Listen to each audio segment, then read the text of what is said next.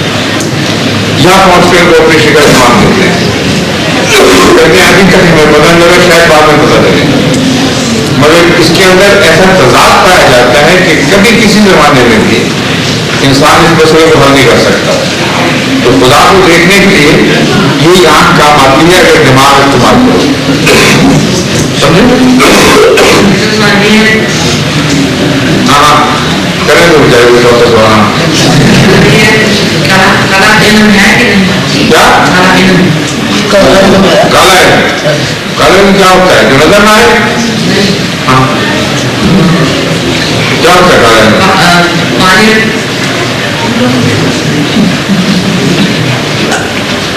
جو پانی میں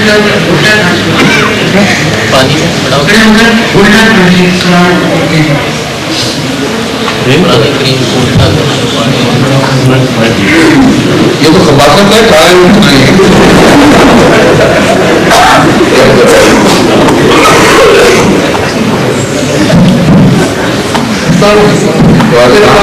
نہیں سر یہ ہے کہ آدمی سے شادی کرتا ہے لیکن اس میں بچپن میں اس آدمی کی بات ہوتی ہے تو ان دونوں کے درمیان شادی جائز ہے؟ دودھ کے رشتوں میں اسی طرح شادی ناجائز ہو جاتی ہے جس طرح اصلی رشتوں میں ہوتی ہے، بس یہ جواب ہے۔ لیکن اگر ان دونوں کے درمیان شادی ہو جائے انہیں پتہ نہیں ہے تو پھر کیا ناجائز شادی کی مت ہو کیا؟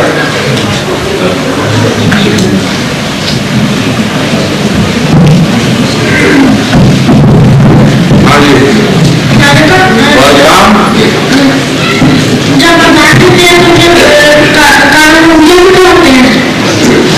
میں تو روٹی ڈالی قانون یوں ہاتھ رکھتے ہیں، بس یہ دراصل نشانی ہے توبہ کی دنیا سے چھٹی اللہ کی طرف جانے کی نشانی ہے۔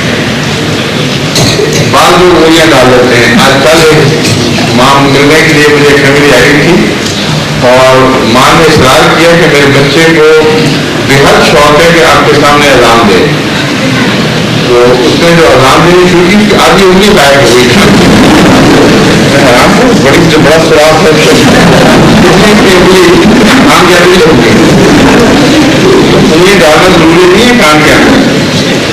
بعض لوگ اس لیے اس کو رکھ دیتے ہیں منہ کر کے تاکہ چونکہ اونچی بول رہے ہوتے ہیں ان کو زیادہ آواز نہ آئے، اپنی آواز سے بچنے کے لیے، کیونکہ ان کی آواز جب قریب سے ہے تو بعض بہت نقصان پہنچاتی ہے پردے سے۔